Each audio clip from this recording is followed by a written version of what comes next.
Harry's wife. 102.15. You're not needed. Hello, I'm H.G. Tudor.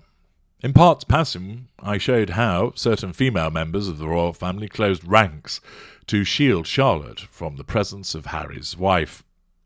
It's also been exhibited by the fact that Sophie froze out Harry's wife in the car, and the well-advised Princess of Wales also ensured that she had next to nothing to do with Harry's wife. So this, of course, naturally requires a look at the women behind the reign of King Charles III, and, rather fortuitously, an article by Nikki Gostin at page 6 goes by that very title. King Charles III is the beginning of a long reign of male heirs, with Prince William and Prince George next in line for the throne. But that doesn't mean the crown is lacking in female support. Charles, 73, has an impressive roster of women behind the throne to help guide him through his reign. Camilla, Queen Consort. Just after Charles ascended the throne, his wife Camilla Parker Bowles proved that she would remain even-tempered, even when her husband couldn't. A video taken on September the 13th showed the new monarch losing his temper over a leaky pen, see parts pass him. As he seethed in the background, it can be heard complaining, "Can't bear this bloody thing every stinking time." Camilla, 75, calmly signed the visitor's book with a new pen, diffusing the situation as Charles was led out of the room. The couple famously met in 1970, when Camilla was 24 and he was 22, at a polo match, and reportedly noted that her great-grandmother had had an affair with King Edward VII. "My great-grandmother was the mistress of your great-grandfather, so how about it?" she is said to have uttered. The two share the same sense of humour and love of the outdoors, according to the Palace Papers author Tina Brown. "I think she's tough, she's stoic, she's got a great sense of humour," Brown told page 6 in a recent interview. "I think she's a really undersung character, and you know she's never said a damn word about her relationship with Charles. She's never complained." Brown once wrote that if Camilla's family had a motto, it would have been, "Thou shalt not whine." Talk about bad press, Brown added. She's been called everything from a hag to horseface to a witch. She's had the most appalling things said about her, but she never complains.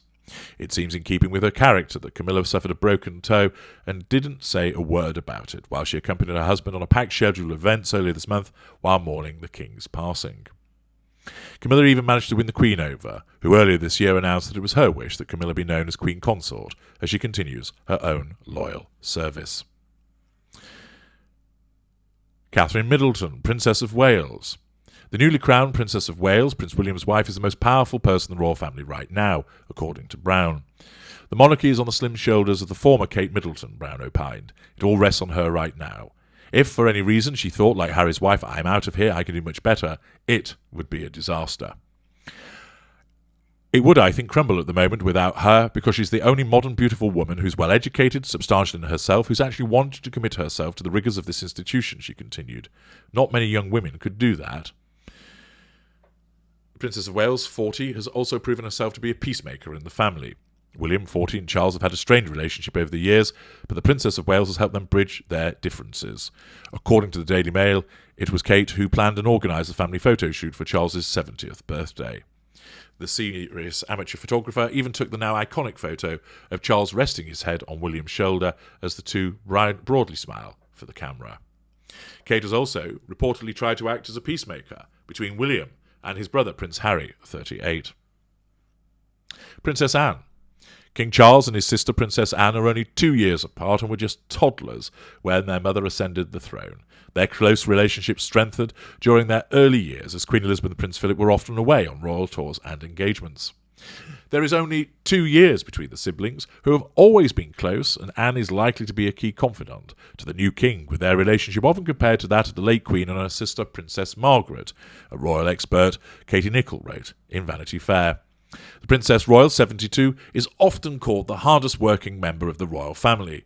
Last year, she undertook 387 royal engagements, beating out the then Prince of Wales by 2. She holds patronages in over 300 organisations, and her charity work centres on sport, sciences, health in developing countries, and people with disabilities. And even though Charles has spoken often about a slimmed-down monarchy, he intends for his sister to have a significant role, according to Vanity Fair. Sophie, Duchess of Wessex. King Charles's sister-in-law, Sophie, Countess of Wessex, has become a favourite among the royalists over the years in the family.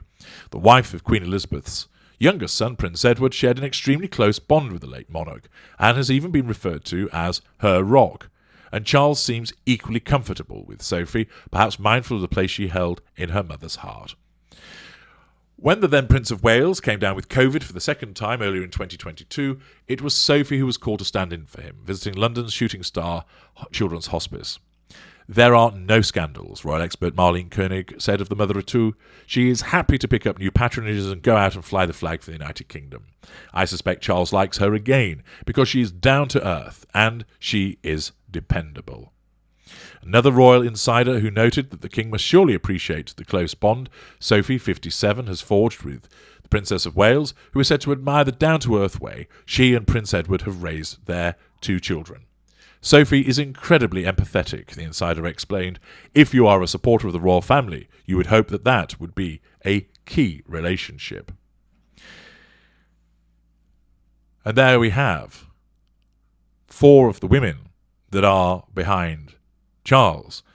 Notably, of course, Harry's wife is not mentioned.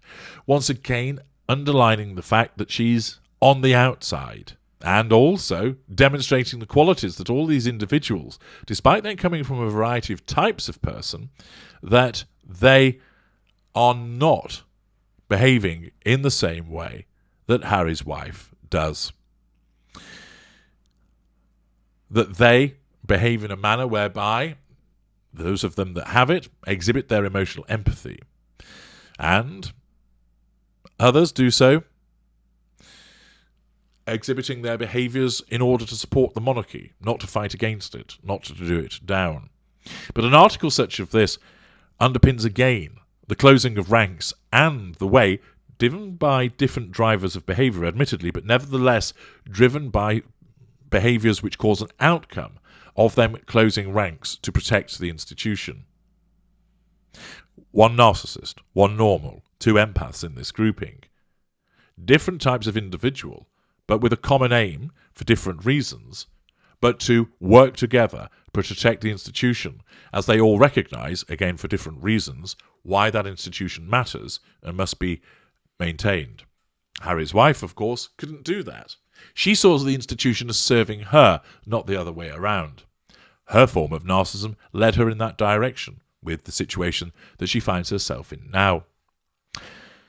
She, of course, would be envious of the closeness of the relationships of the 4 that have been mentioned here. She would be envious of the fact that they've been spoken about in terms of being there to support the new king. Harry's wife, notwithstanding the fact that she chose to leave the institution, that she chose to step down as working royal, will still not accept that she has made that bed and she has to lie in it. And her narcissism, deeming the closeness of these 4 as a threat to control and generating her envy, would cause her to speak of them in unfavourable terms in order to smear them to whoever which lackey in her coterie is listening for the purpose of that indirect assertion of control.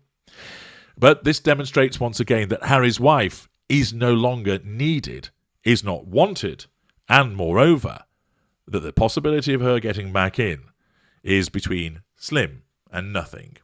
I'm H.G. Tudor. Thank you for listening.